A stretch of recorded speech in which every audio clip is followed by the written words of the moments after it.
Friends, frenemies, and fellow truth seekers, welcome back. Today I want to take a little bit more time to talk about why authorities lie to us. Now, the last time I was here to talk to you, I spoke about this issue in light of the pending reinstatement of President Trump. This is as of Memorial Day. So, we will see if this unfolds as we've been told, or whether this is more lies. But let's look at the two different types of authorities that I'm talking about. The first type is the type most of us know, the human authorities, the ones that lie to us about why we're going into war, about whether we're going to go to war, about how great they're going to make the country, about how great the economy is, and a whole host of other types of lies. You know them, you hear about them all the time, and pretty much the entire population chuckles, sneers, jeers, rolls their eyes because it's expected. It's what politicians do. Nobody stops to question why the people telling us this continue to tell us this, but they are the biggest liars in this whole charade. But we'll get to that. The important thing is that we also have lies coming from other than the human authorities. And much of what we're experiencing now is due to the fact that there has been a lot of lying going on between those authorities beyond this terrestrial realm, the ones that are here to basically rebuild. The main issue is that we're not part of that future. Most of us, some of us apparently are, but a fraction, supposedly less than 1 of 10. But the human authorities are making their plans according to what they know or what they've been told by these other authorities. They're uneasy right now because they too had anticipated things to unfold a little bit more quickly than they have, and they find themselves passing the types of measures that are increasingly making people uncomfortable and angry, resistant. People are beginning to acknowledge that many of these measures seem to be taking our liberties away at an increasing rate, insulting our intelligence daily. Lies upon lies upon lies. So their plan B is that if sufficient time has passed, apparently, and this is what I've extrapolated and triangulated, so I have a reason to make this hypothesis, and that is that if things did not unfold quickly enough, they would then begin the long-promised rollout of the restoration of the rightful commander-in-chief. Again, this is all a charade, but the fact is that the American people had re-elected him. This is widely known, but the adults haven't stepped into the room. We have to ask ourselves why. This is a case of the military, the U.S. military, lying to the public. They've not comported themselves according to the Constitution, unless there is a massive sting operation that is just now wrapping up.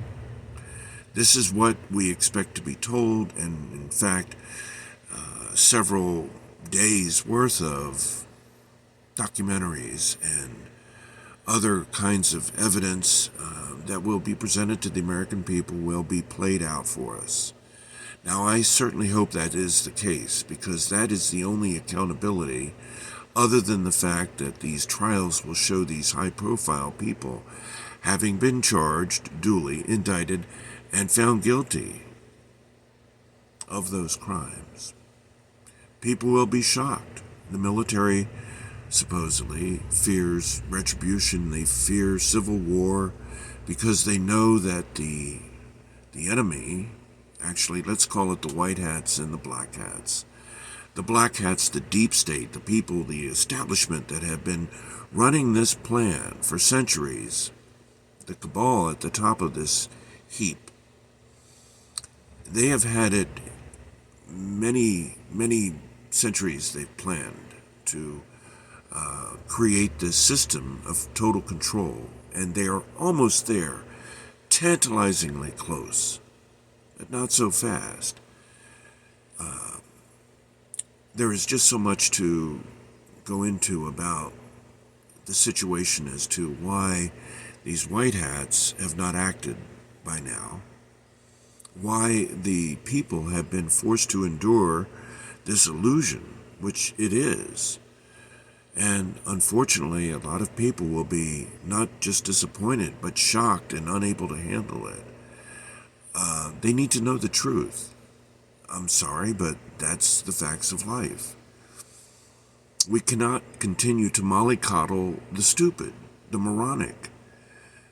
Even if they're very lovable and well-meaning, and many are, we have to acknowledge that they have been manipulated, abused, misused as tools of evil by those forces that have paid for the brainwashing that they've endured. We'll get back to that now, because what I'm referring to is the type of lying that is hiding an agenda, an evil agenda, an agenda for the total control of humanity, because of the belief that these few people, this very small group of people, who have paid for most of the ideologies that most humans have tended to follow over the past few centuries. In fact, within the past 2 centuries, perhaps, ever since they've invented the printing press and the radio and the television in order to convey these ideas, as well as the publishing of books. It used to be that you had to read books in order to know this. Now it's available for everyone. But the problem is most people, I don't think, have availed themselves of understanding this. But let's go back to where they step into the picture. Prior to this agenda, this Luciferian agenda, the Illuminati, the New World Order, call it what you will, it is a real thing. Prior to that, the only evil plan that most of us could conceive of is that people would be greedy, and some greedy people would get into power, and they would line their pockets and try to make off with as much money as they could. And there's corruption at every level of government, every level of corporate institutions, every institution, there's always corruption. And our system of government is designed so that we can limit that corruption as much as possible and make it subject to exposure, to transparency. But that was then, and that still plays a role in this day and age.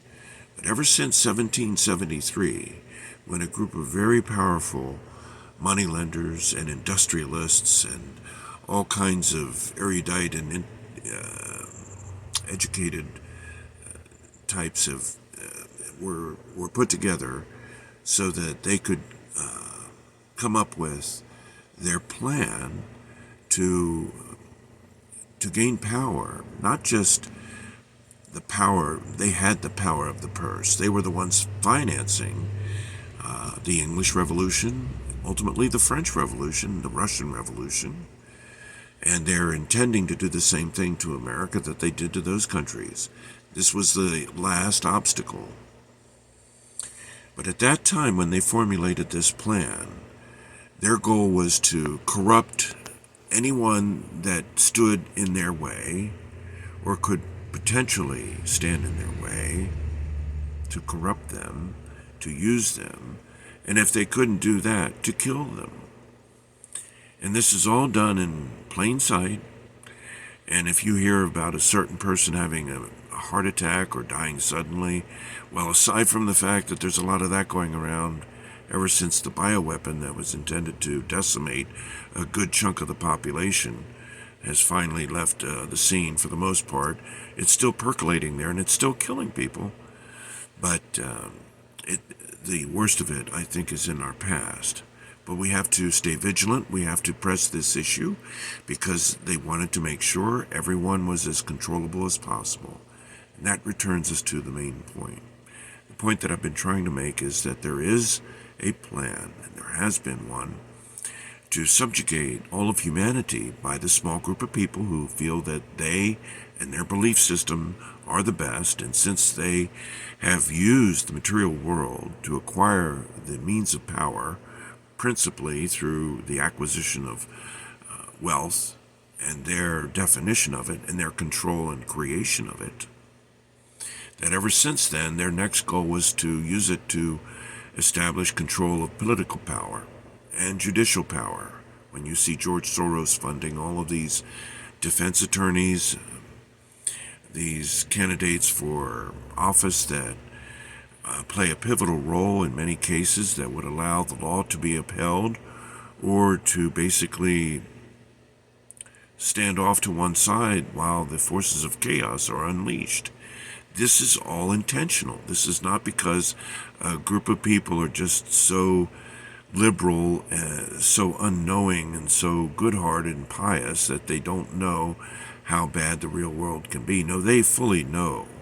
They want us at each other's throats. This is one of the principal reasons for virtually all of the disruptive energy that is happening to our society. Most Americans welcome regular immigration. We're all children of immigrants at one time. What they don't like is having resentful, impoverished, military-age males flooding over the borders in massive waves after being driven by the corporate armies from their homelands, coming here and disrupting our life and forcing us to pay for their upkeep because it will help to dilute the social safety net to make it impossible to govern as we have been. They are really trying to uproot our entire civil society. That is their goal. They had hoped to reach it before the cataclysms so that they would be in control, but they're having a hard time of that. Of course, the cataclysms have not obliged by appearing when they were expected to happen either. And that's all for the good. I mean, I'm grateful for the additional time. But why are the extraterrestrial authorities lying to us as well? As I said, what's in it for them to save as many of us as possible? That's not the point. They'll tell the truth till it hurts. Meanwhile, we suffer the boy who cried wolf syndrome. Eventually the wolf does come, but by then the people are inured to it. They'll just laugh it off, or they'll get angry at the boy for telling them the wolf is coming. The same thing is happening now. As I said, it wouldn't matter to me, except that as a source of information and as somebody that would want to be trustworthy in this department, it doesn't help that they're misleading all of us. So we have to call them to account too. We have to understand if something is going to be happening a year, 2, 3, 4 years from now, then we should know that. But to have our dreams and our hopes basically ripped from us is just as criminal as not telling us. So if you're going to tell us, at least give us an understanding. Don't infer something is going to happen. What part of 2022 grand finale did we not recognize as happening after 2022? Why wasn't it the 2023 grand finale? Or the disclaimer should have been made front and center. By this time we expect these events to unfold. Well, I don't think that it's unfolding as expected. I think many people were misled, and unfortunately a lot of people that I know have felt that, well, if it's not going to happen by then, I can't be bothered, and they're not going to prepare. Some people have taken this to heart. They have started to prepare even at this late date.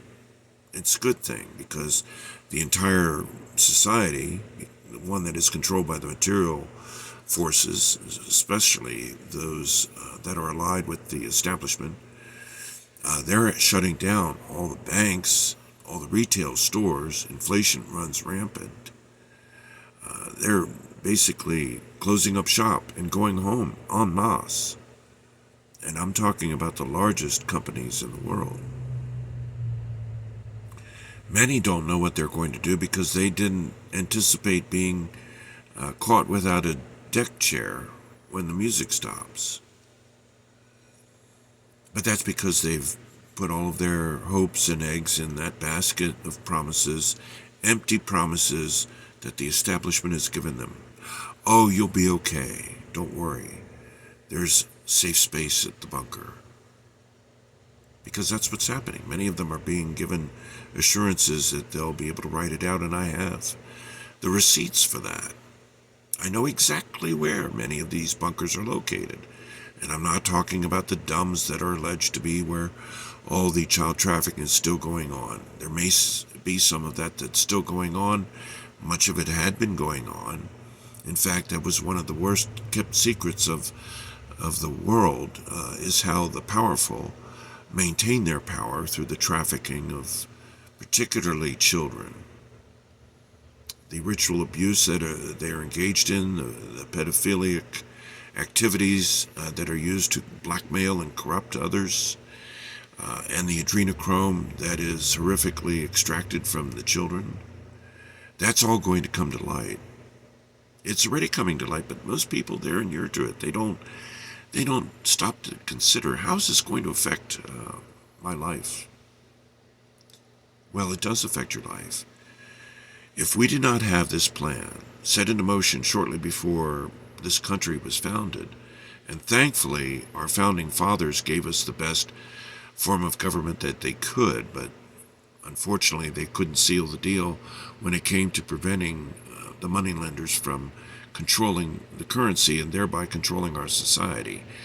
Had they been able to do that, we could have, in fact, if a particular state in the Mideast had been allowed to stand throughout the past 2,000 years without being obliterated, and without going into the reasons for why that happened, but had that not occurred, we wouldn't have had to go through World Wars I and II in order to see it reestablished, because that was the principal reason, ultimately, for both of those conflicts. And particularly for the most horrendous crime that came out of that, sadly enough, was intended so that it would inure, it would inoculate, it would make impenetrable, it would give a Teflon coating to the activities of this cabal, this satanic cabal that hides behind the skirts of a great people. And I'm sure that most of you know what I'm speaking of. And I'm speaking of it exactly in that way, because too often these people have used any attempt to even broach this discussion as an opportunity to scream invective and provoke an emotional response, as if anybody wants to see the death of millions. No, it's not the case. But that's why they've been lying to us. They know what's coming. They want to be in control when it happens. They're not quite there yet. I'll have a few more thoughts about this. Right now I had to finish getting that off my chest, because they're all lying to us.